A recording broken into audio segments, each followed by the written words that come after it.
Hello friends, तो आज हम एक अफ्रीकन लड़के और एक जिराफ की सच्ची कहानी देखेंगे जिनकी लाइफ उस वक्त बदल जाती है जब एक स्लेव ट्रेडर उन्हें अपना शिकार बनाने की सोचता है और यहाँ से उनकी एक एडवेंचरस जर्नी स्टार्ट होती है।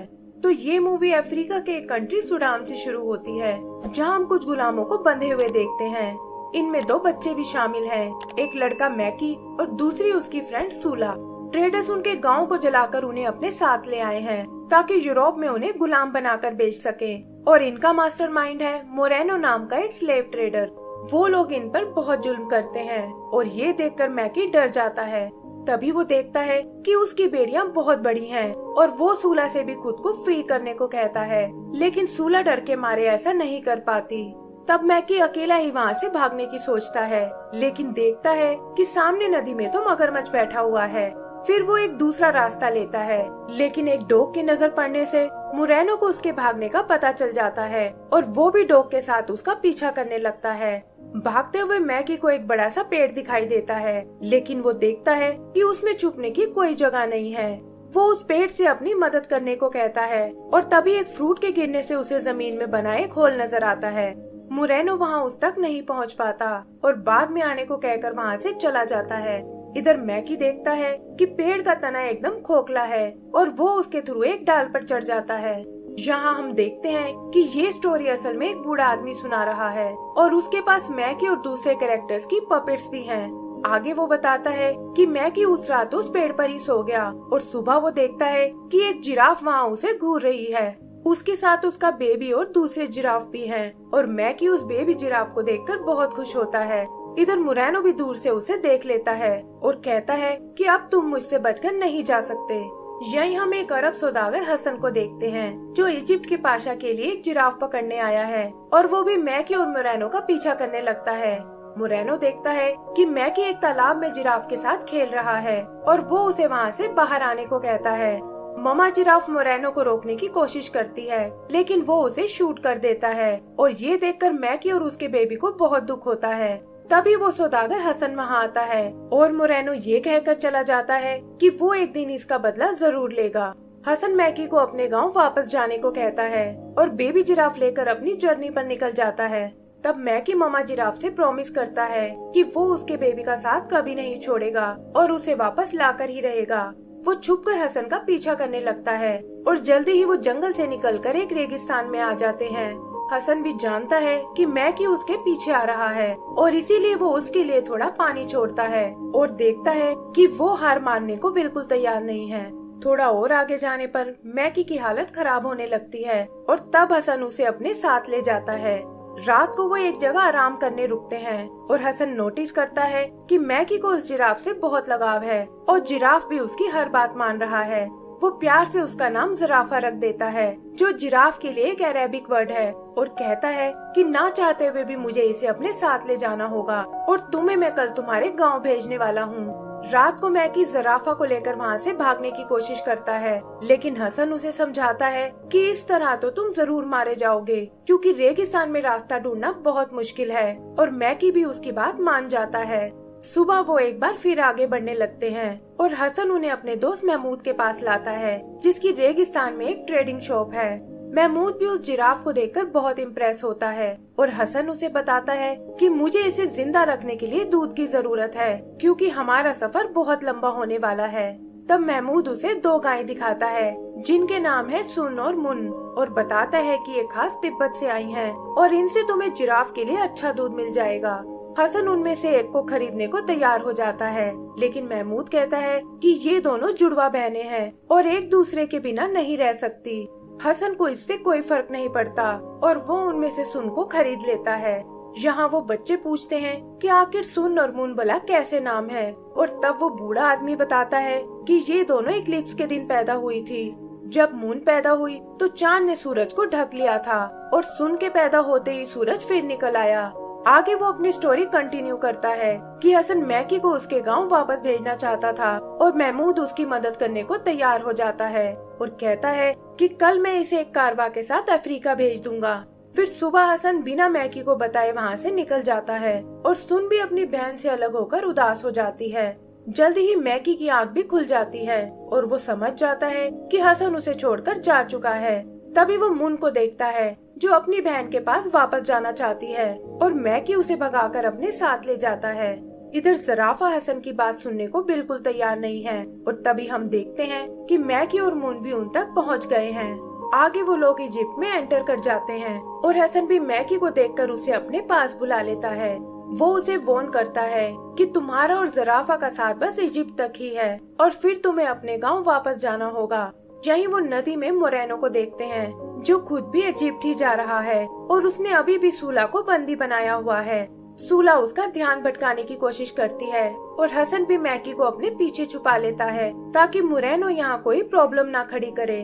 फिर जल्दी ही वो लोग इजिप्ट तक पहुँच जाते हैं और मैकी देखता है कि वहाँ तो एक जंग छिड़ी हुई है। पता चलता है कि टर्की इजिप्ट को अटैक कर रहा है और उन्होंने समुद्र के सारे रास्ते बंद कर रखे हैं।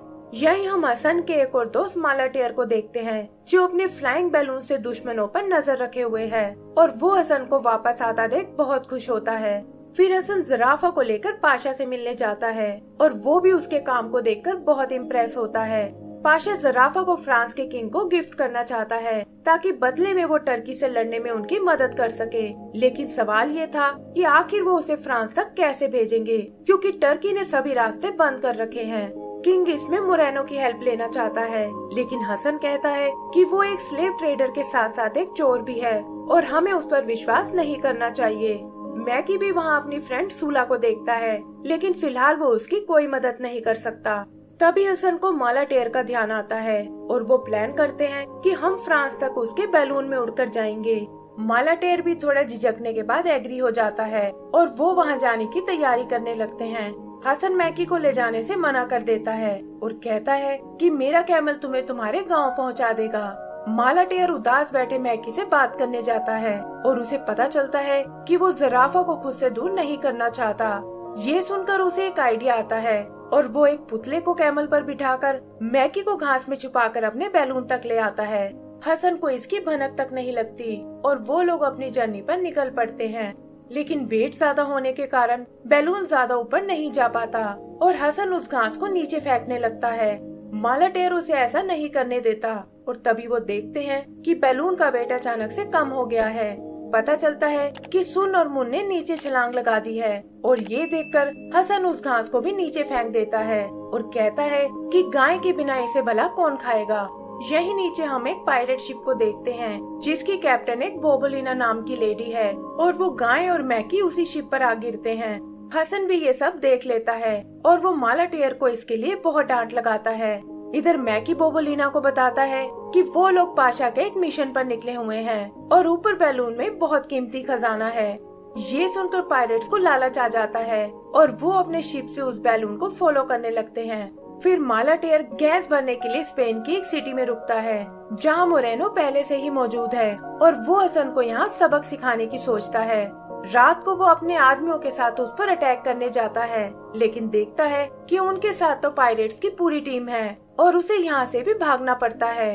बोबोलिना को भी मैकी के खजाने का पता चल जाता है और वो हसन से रिक्वेस्ट करती है कि तुम्हें ज़राफ़ा और मैकी को वापस घर ले जाना चाहिए।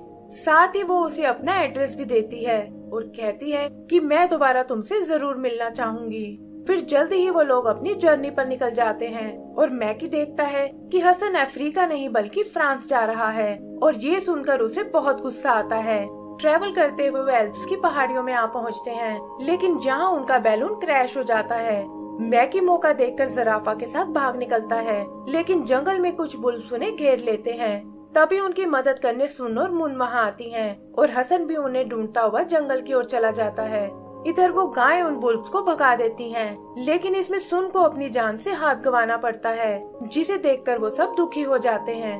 हसन मैकी को समझाता है कि जल्दी ही इसकी सोल किसी दूसरे एनिमल में चली जाएगी और तभी वो सुन के कलर की एक बटरफ्लाई को देखते हैं जो उस जर्नी पर उनके साथ आगे बढ़ने लगती है। बैलून के फटने के कारण आगे का सफर उन्हें पैदल ही तय करना पड़ता है और फिर फाइनली एक दिन वो फ्रांस तक पहुंच जाते हैं। वहाँ वो किंग के जू कीपर से मिलते हैं जो ज़राफ़ा को एक जू में डाल देता है और उसे देखने के लिए लोगों की भीड़ लग जाती है। किंग भी वहाँ उसे देखने आता है और वो सब पहली बार एक जिराफ को देखकर बहुत खुश होते हैं। तब हसन उसे पाशा का मैसेज देता है, लेकिन देखता है कि किंग उनकी रिक्वेस्ट का मजाक उड़ा रहा है और लड़ाई में उनकी कोई मदद नहीं करने वाला। तब मैकी उनसे ज़राफ़ा को वापस मांगता है, लेकिन किंग कहता है कि एक गिफ्ट को लौटाया नहीं जा सकता। यही हम मोरेनो को देखते हैं और उसे भी ज़राफ़ा के फ्रांस में होने का पता चल जाता है। इधर हसन मैकी को समझाने की कोशिश करता है, लेकिन वो ज़राफ़ा को छोड़ने को बिल्कुल तैयार नहीं होता और हसन उसे वहीं छोड़कर जाने लगता है। तभी उसे मैकी की चीख सुनाई देती है और वो समझ जाता है कि मोरेनो जरूर उसे उठा कर ले गया है। मोरेनो मैकी को एक तहखाने में डाल देता है और वो देखता है कि उसकी फ्रेंड सूला भी वहीं कैद है, लेकिन उनकी ये खुशी ज्यादा दिन तक नहीं टिक पाती और मोरेनो सूला को एक दूसरे आदमी को बेच देता है और मैकी चाह कर भी कुछ नहीं कर पाता। उधर ज़राफ़ा का भी यही हाल है, जो मैकी के वापस आने का वेट कर रहा है, लेकिन वो उसे कहीं नजर नहीं आता। ऐसे ही करते हुए काफी टाइम बीत जाता है और हम देखते हैं कि ज़राफ़ा का साइज अब बड़ा हो चुका है और मून और बटरफ्लाई भी उसी जू में रहते हैं। यही हम माला टेयर को भी देखते हैं, जिसने अपने बैलून को एक राइड में बदल दिया है, लेकिन काम ना होने की वजह से वो बहुत परेशान है। हसन भी मैकी को ढूंढने की बहुत कोशिश करता है, लेकिन वो उसे कहीं नहीं मिलता और इसकी और अपने मिशन के फेल होने की वजह से वो वापस अपने देश भी नहीं जा पाता। लेकिन इनमें सबसे ज्यादा परेशान था मैकी, जिसे सबक सिखाने के लिए मोरेनो ने अपना नौकर बना लिया था और उसे इस कैद से छूटने की कोई उम्मीद नहीं थी। फिर एक दिन किंग को एक हिप्पोपोटामस गिफ्ट में मिलता है और वहाँ लोगों की भीड़ लग जाती है। तभी मैकी देखता है कि सूला भी अपने मालिक के साथ वहीं आई हुई है और एक मिसहैप का फायदा उठाकर वो दोनों वहाँ से भाग निकलते हैं। वहाँ से वो दोनों ज़राफ़ा के पास आते हैं, लेकिन देखते हैं कि उसका पिंजरा तो एकदम खाली है और तभी उन्हें मोरेनो के डॉग की आवाज आती है। उससे बचने के लिए वो एक वर्कशॉप में छुप जाते हैं, जिसमें एक बड़ा सा स्टैचू रखा हुआ है और वो डॉग वहाँ उन्हें नहीं पकड़ पाता। तभी दूर मैकी को माला टेयर का बैलून दिखाई देता है और वो दोनों वहाँ उससे मदद मांगने जाते हैं और कहते हैं कि घर जाने का वक्त आ गया है। वो हसन को भी अपने साथ चलने को कहते हैं, लेकिन देखते हैं कि वो सुनने समझने की हालत में बिल्कुल नहीं है और उन्हें उसे छोड़ना पड़ता है। फिर बैलून लेकर वो सीधा जू में आते हैं और इस बार फाइनली ज़राफ़ा उन्हें मिल जाता है, जिसके साथ मुन भी है। मैकी माला टेयर से उसे निकालने में मदद करने को कहता है, लेकिन वो बताता है कि ज़राफ़ा का साइज बहुत बड़ा हो गया है और हम उसे बैलून में नहीं ले जा सकते। मैकी को ये सुनकर बहुत दुख होता है और तभी वो देखता है कि ज़राफ़ा उससे बात कर रहा है। वो मैकी को समझाता है कि तुम्हें अपने घर वापस जाना होगा और इसी से मुझे असली खुशी मिलेगी। वो उसे अपनी मॉम के दिए वचन से आजाद करता है और बताता है कि मैं तुमसे तुम्हारे सपने में मिलने आऊंगा। तभी उन्हें ढूंढता हुआ मोरेनो वहाँ आता है, लेकिन इससे पहले कि वो उन्हें कोई नुकसान पहुँचा पाए, हसन वहाँ आकर उसे रोक लेता है। फिर वो मैकी को लेकर बैलून की ओर जाने लगता है, लेकिन मोरेनो पीछे से उसे शूट कर देता है और ये देखकर मैकी रोने लगता है। उधर ज़राफ़ा उन्हें भागने का मौका देता है, लेकिन मोरेनो हार मानने वाला बिल्कुल नहीं था और वो उनके बैलून से लटक जाता है। तब मैकी और सूलो उसके हाथ पर बाइट कर देते हैं, जिससे वो सीधा नीचे बियर के पिंजरे में जा गिरता है और वो बियर उसे मार डालते हैं। आगे वो बूढ़ा आदमी बताता है कि उन्हें अफ्रीका आने में कई साल लग गए और रास्ते में उनके एडवेंचर के और भी कई किस्से हैं, जो वो उन्हें किसी और दिन सुनाएगा।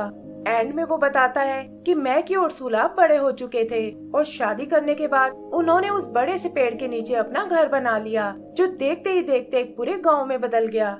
ये सुनकर एक लड़का रोने लगता है और कहता है कि हसन को इस स्टोरी में नहीं मरना चाहिए था।